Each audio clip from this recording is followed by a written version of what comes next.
तो प्यारे स्टूडेंट्स, काफी विद्यार्थी कह रहे थे कि क्लास 9 सर मैथ्स का एग्जाम नजदीक आ गया है, उसको लेकर एक फॉर्मूला वीडियो लेकर आ जाइए जिसमें पूरी बुक के फॉर्मूला हमें मिल जाए। तो प्यारे स्टूडेंट, ये वीडियो आप सभी स्टूडेंट्स के लिए लेकर आया हूं जिसमें पूरी क्लास 9 के जितने भी फॉर्मूला है जो कि आपके एग्जाम में काम में आने वाले, क्योंकि क्वेश्चन के अंदर आप उनका यूज कर पाओ। तो ध्यानपूर्वक सुनना, बहुत इजी फॉर्मूले, आप सभी को याद भी है, बहुत बार इनसे रिलेटेड आपने खूब सारे क्वेश्चन भी किया है। तो सबसे पहले एक काम करो, वीडियो को लाइक कर दो और प्यारा कमेंट और शेयर तो बाद में करना ही है। तो सबसे पहले बात करें चैप्टर 1 संख्या पद्धति।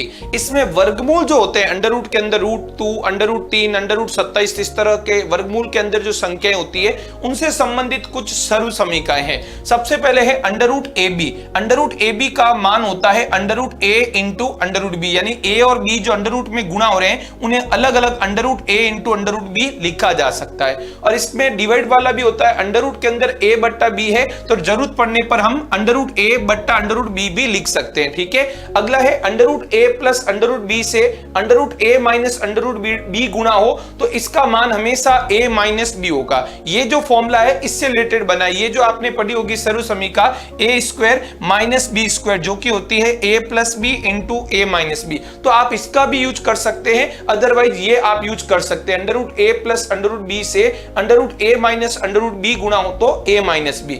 इसी तरह इसका उल्टा है, मान लीजिए एक पर अंडर रूट हो, एक संख्या पर अंडर रूट नहीं हो तो A plus under root B गुणा A minus under root B। देखो सेम संख्याएं जुड़ रही है, सेम घट रही, बस अंडर रूट आया तो इसके लिए फॉर्मूला ये यूज करना है, A square minus B square होता है तो A का वर्ग A स्क्वायर और रूट B का स्क्वायर करोगे तो B आ जाएगा, A स्क्वायर माइनस B। तो इसी फॉर्मूले से ये दोनों सर्व समीकरण जो है वर्गमूल वाली बनी है।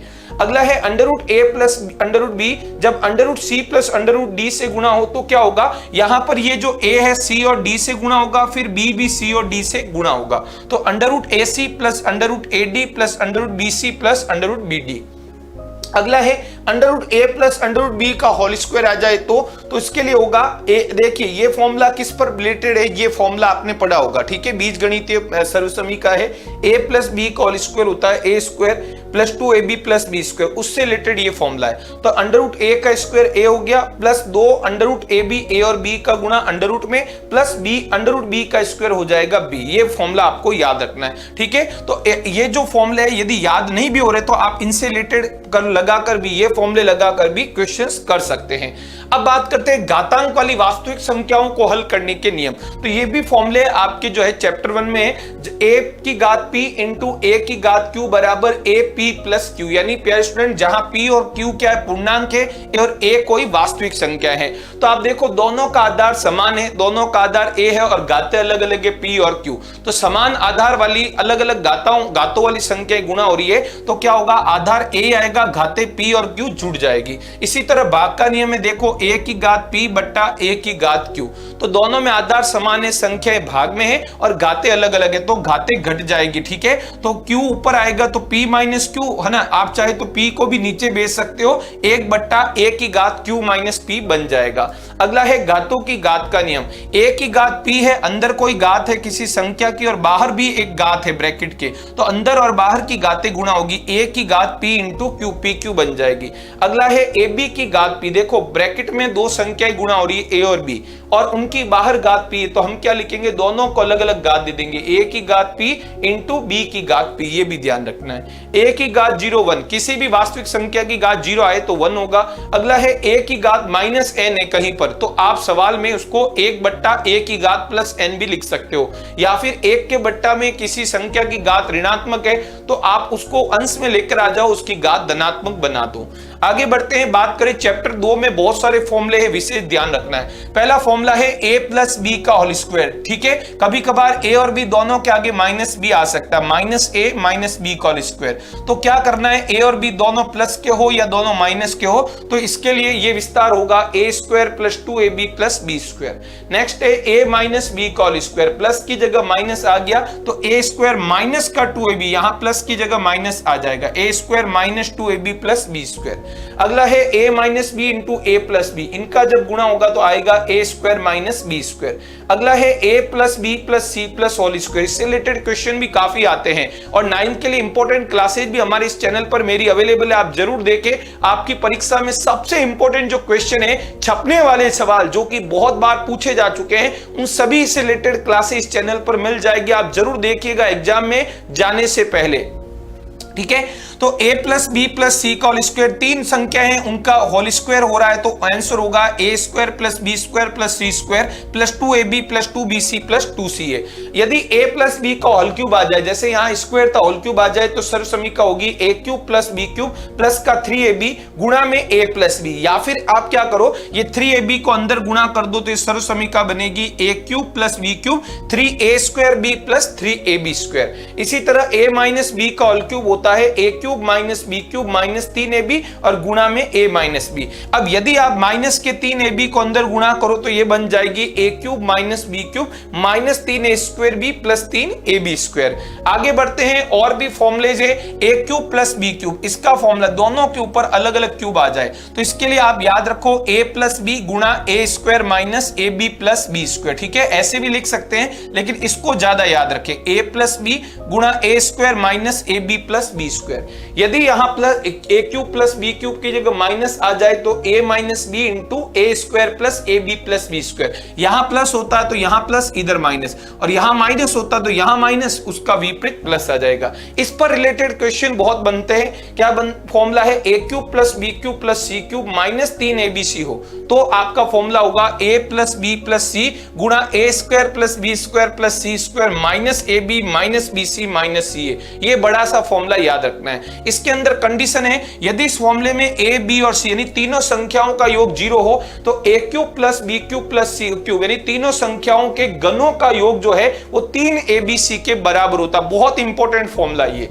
आगे बढ़ते हैं, हीरोन का सूत्र। देखिए बीच में रेखा गणित के जो चैप्टर है वहां कोई फॉर्मूला आपके सामने नहीं है, सीधा हम बात करते हैं हीरोन का सूत्र। इस चैप्टर के भी बहुत सारे फॉर्मूले काम के हैं। तो सबसे पहले त्रिभुज, सिंपल जब आधार और ऊंचाई दी हो तो त्रिभुज का क्षेत्रफल होता है 1/2 इंटू आधार इंटू ऊंचाई, और हीरोन के सूत्र से किसी भी त्रिभुज का क्षेत्रफल निकालने के लिए फॉर्मूला लगाना है अंडर s गुणा s minus a s minus b s minus c, जहां a b और c क्या होती है त्रिभुज की भुजाएं, जो त्रिभुज। अब ये फॉर्मूला आप समद्विबाहु, समबाहु, विषमबाहु किसी पर भी लगा सकते हैं, ठीक है। तो त्रिभुज की तीनों भुजाओं की लंबाई को ए बी सी से लिखते हैं। इन तीनों को जोड़ो, यदि ए बी और सी को जोड़ के 2 का भाग दे तो एस का मान आएगा। तो इस फॉर्मूले में जहां एस है मतलब अर्ध परिमाप, ठीक है, ध्यान रखिएगा। तो पहले आपको एस का फॉर्मूला लगाना है, a b c plus a plus B plus c बट्टा 2। एस निकालने के बाद ये फॉर्मूला लगाना है। अगला है समद्विबाहु त्रिभुज का क्षेत्रफल। वैसे तो समद्विबाहु त्रिभुज का क्षेत्रफल इस फॉर्मूले से निकाल सकते हैं, लेकिन एक सीधा छोटा फॉर्मूला है, ये यूज आपको करना है। तो b/4 √4 a square minus B square, ये होता है समद्विबाहु त्रिभुज का क्षेत्रफल। जहां a और b, क्या ध्यान रखिएगा, जो त्रिभुज की समद्विबाहु त्रिभुज में 2 भुजाओं की लंबाई बराबर होती है, तो जो समान लंबाई है 2 भुजाओं की उसे a से लिखेंगे, और जो तीसरी भुजा असमान भुजा है उसे हम b से लिखेंगे। आगे बात करते हैं समबाहु त्रिभुज का क्षेत्रफल। तो इसके लिए भी फॉर्मूला है a स्क्वायर गुणा √3/4, ठीक है, a स्क्वायर इंटू √3/4। ये फॉर्मूला है समबाहु त्रिभुज का क्षेत्रफल जिसकी तीनों भुजाओं की लंबाई समान होती है। अगला है समकोण त्रिभुज का क्षेत्रफल। तो समकोण त्रिभुज का क्षेत्रफल होता है 1/2 इंटू समकोण बनाने वाली भुजाओं का गुणा, जिन 2 भुजाओं के बीच, जिन हम लंब और आधार कहते हैं, जिनके बीच 90 का एंगल बनता है, उन भुजाओं का आपस में गुणा। 1/2 इंटू समकोण बनाने वाली भुजाओं का गुणनफल।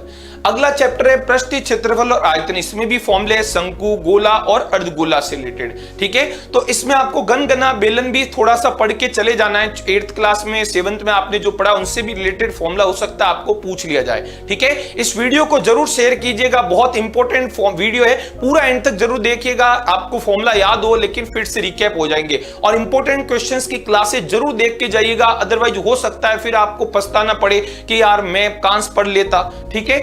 अगला है शंकु का। देखिए सबसे पहले शंकु की बात करते हैं। शंकु के अंदर तीन विमाएं होती है। एक तो होती है शंकु की त्रिज्या, ये शंकु का आधार होता है, और ये हिस्सा होता है शंकु का वक्र पृष्ठ। तो शंकु के आधार की त्रिज्या को हम r से लिखते हैं। ये शंकु की ऊंचाई होती है ना, ऊर्ध्वाधर ऊंचाई, और ये जो तिर्यक लंबाई है या तिरछी ऊंचाई जिसे हम l से लिखते हैं। तो सबसे पहले शंकु का वक्र पृष्ठीय क्षेत्रफल, केवल इस हिस्से को यदि हम शामिल करें तो ये शंकु का वक्र पृष्ठ होता है, जिसका फॉर्मूला होता है pi into R into L. और संपूर्ण पृष्ठीय क्षेत्रफल यदि आपको बोले तो आपको वक्र पृष्ठीय क्षेत्रफल नीचे वाला जो वृत्ताकार आधार है इसके क्षेत्रफल को भी जोड़ देना है। तो पाई आर एल के अंदर जब आप वृत्त का आधार यानी पाई आर स्क्वायर फॉर्मूला जोड़ोगे तो ये नया फॉर्मूला बनेगा पाई आर गुना आर प्लस एल। ये फॉर्मूला सीधा याद रखना आपको, शंकु का संपूर्ण पृष्ठीय क्षेत्रफल pi r into r plus l. उसके बाद शंकु की तिर्यक ऊंचाई एल, ये एल निकालने का फॉर्मूला है एल बराबर होता है under root R square plus H square. ये जो एल और ये आर और एच जो होते हैं आपस में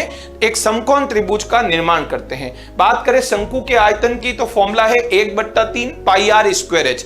आप जब ये इस चैप्टर से रिलेटेड क्वेश्चंस करो है ना, तो ध्यान रखिएगा मात्रक का। जब आयतन निकालते हैं तो सेंटीमीटर क्यूब, मीटर क्यूब, जो भी आपको मात्रक दिया है भुजा का है ना, त्रिज्या का, वो आपको क्यूब लगा के लिखना है। और जब भी क्षेत्रफल निकालो, वक्र पृष्ठीय क्षेत्रफल है या संपूर्ण पृष्ठीय क्षेत्रफल हो, तो उसमें आपको सेंटीमीटर स्क्वायर, मीटर स्क्वायर, वर्ग सेमी है ना, इस तरह से आपको लिखना है, मीटर स्क्वायर।